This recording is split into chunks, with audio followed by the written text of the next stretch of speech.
السلام علیکم ناظرین، میں ہوں رضوان نسیم مہناز۔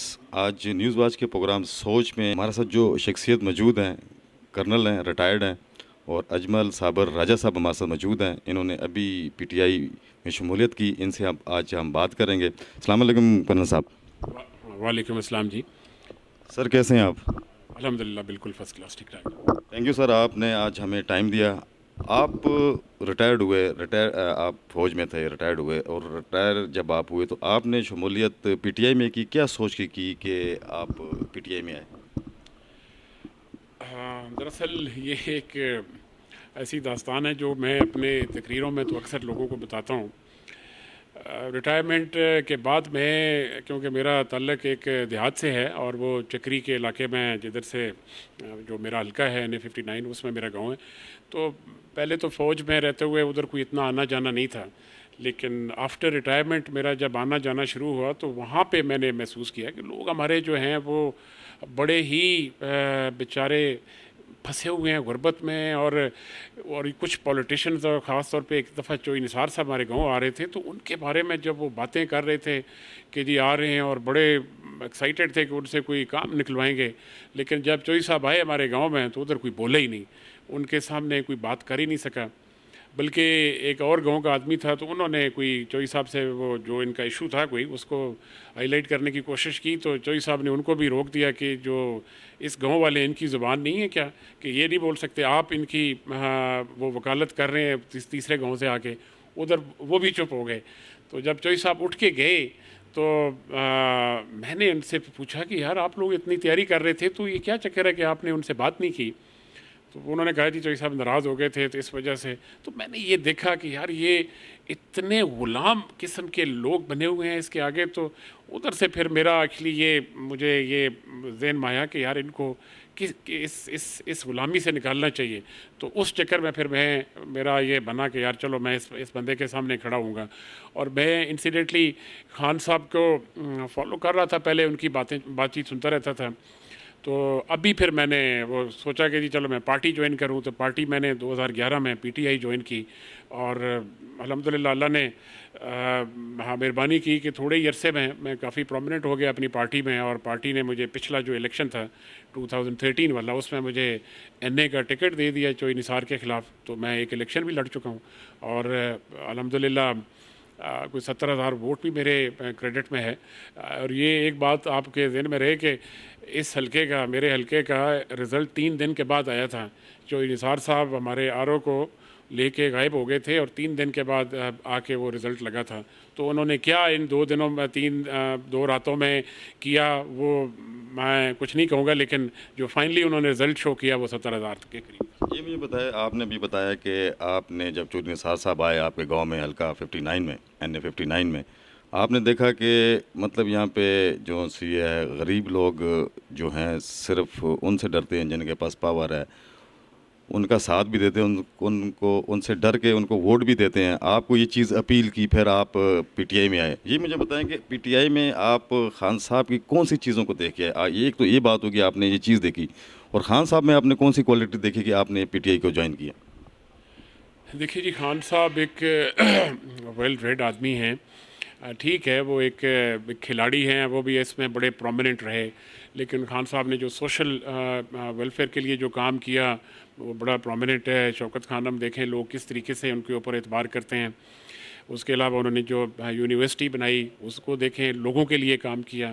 اس کے علاوہ جب یہ 2005 میں زلزلہ آیا تھا، ارتھ کویک کی وجہ سے جتنا نقصان ہوا کشمیر میں اور علاقوں میں، اس میں لوگوں نے خان صاحب کے اوپر اعتماد کیا، اور فنڈز ان کو خان صاحب کے لیے فنڈ دینے کے لیے تیار ہو جاتے ہیں۔ دوسرا، خان صاحب کی جو باتیں ہیں بیسیکلی وہ ان کا جو کانسیپٹ ہے کہ ایک فلائی اسٹیٹ ہو پاکستان، جہاں پہ ایک ویلفیئر اسٹیٹ، لوگوں کے لیے، لوگوں کو فیسلٹیز اویلیبل ہوں، لوگوں کو انصاف ملے، لوگوں کو جابز ملیں، پاکستان کا یہ جو موجودہ ایک نظام ہے جس کو جو بالکل کرپٹ ہوا ہے، دیکھیں کسی ادارے میں آپ چلے جائیں، کسی ادارے میں چلے جائیں، وہاں پہ پیسے دیے بغیر کوئی کام نہیں ہوتا. یعنی کرپشن ہیز بیکم ایک قسم کا رائٹ لوگ سمجھتے ہیں کسی بھی ادارے میں، چاہے آپ پولیس میں جائیں، چاہے آپ سی ڈی اے میں چلے جائیں، آپ آر ڈی اے میں چلے جائیں، آپ تحصیل میں چلے جائیں، آپ آئی ڈونٹ نو ہسپتالوں میں مجھے کوئی اتنا ایکسپیرینس نہیں ہے پرسنلی، لیکن ادھر بھی شاید یہی چیزیں ہیں. تو جب اس طریقے سے ایک نظام کرپٹ ہوا اس نظام کو چینج کر کے ایک وہ مدینہ کی بات کرتے ہیں جو اسٹیٹ اسلام کے نام پہ مدینہ جو اسٹیٹ بنی، اس سے اس کو ریلیٹ کرنا چاہتے ہیں. تو ان چیزوں کو دیکھ کے میں آیا ہوں. جی، اگر آپ کی حکومت آتی ہے سب سے پہلے آپ اپنے علاقے کے لیے کیا کریں گے؟ دیکھیں میرا حلقہ جو ہے وہ اس طرح ہے کہ اس میں تقریباً 50% دیہاتی ہے، ٹھیک ہے، وہ رورل بیلٹ ہے ساری، اور باقی 50% جو ہے وہ ہے تو رورل ہی ہے لیکن وہ اربن کے ساتھ، بیکاز وہ پنڈی کے بالکل سراؤنڈنگز میں ساتھ ساتھ ہیں. تو دونوں علاقوں کی مختلف ریکوائرمنٹس ہیں دونوں جو ہیں.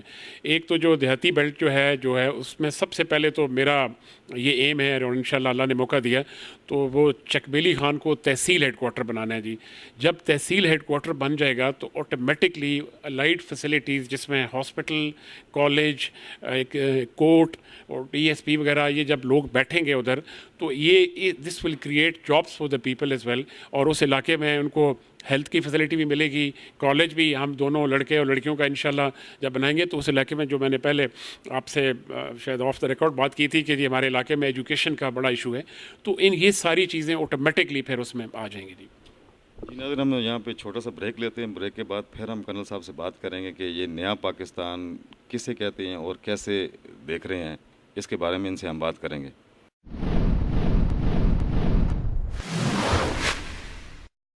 Welcome back. کرنل صاحب ہمارے ساتھ موجود ہیں.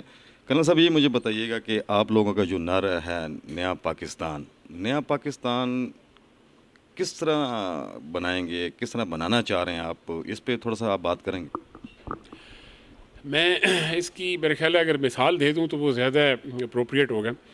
دیکھیں ہم نیا پاکستان کہہ رہے ہیں کہ ہم اداروں کو خود مختار کریں.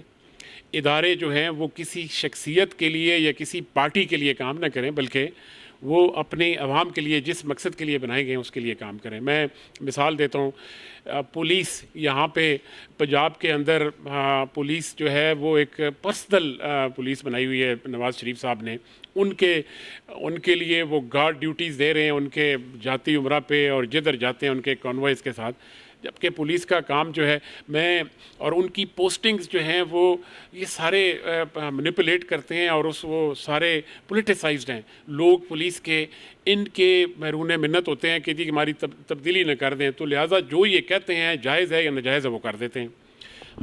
سب سارے پولیس پہ ہی ہم اس کو ٹارگیٹ کرتے ہیں. پولیس کے علاوہ بہت سے ادارے ہیں جو صحیح کام نہیں کر رہے، ان کی طرف بھی دیکھیں گے. صرف آپ پولیس کو فوکس کریں. آپ تبدیلی کی بات کرتے ہیں، ٹھیک ہے نا، آپ آپ تبدیلی کی بات کرتے ہیں. پشاور میں تو آپ کا ایسا کوئی کام نظر نہیں آ رہا جو ہوا.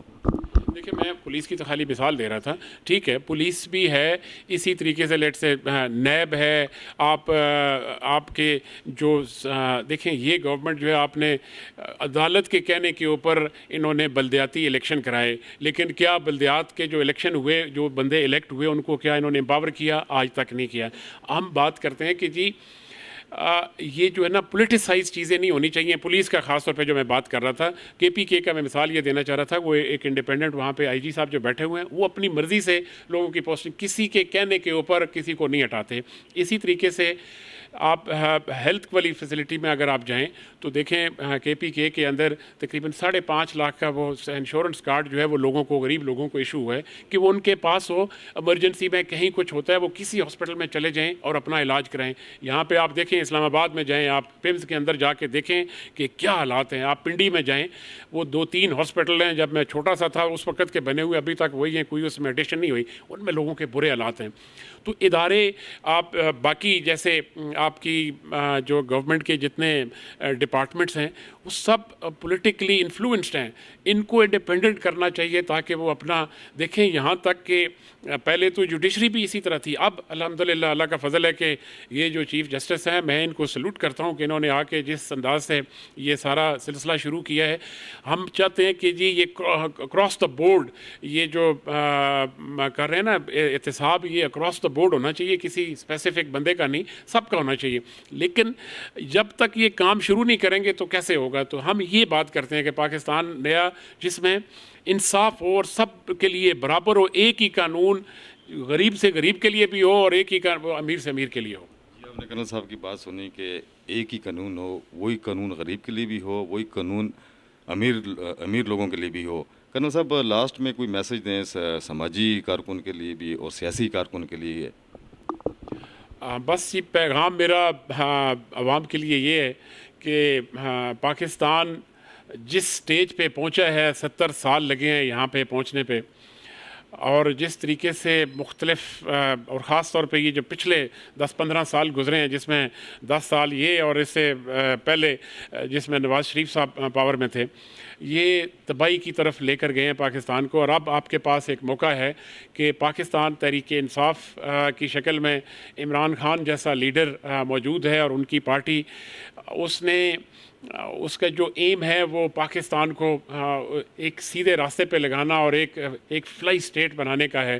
تو میں یہ ریکویسٹ کروں گا کہ یہ آپ کے پاس موقع ہے کہ عمران خان کو امپاور کریں, اس کو اس ملک کا وزیر اعظم بنائیں تاکہ اس ملک کو سیدھی ڈگر پہ لگا سکیں.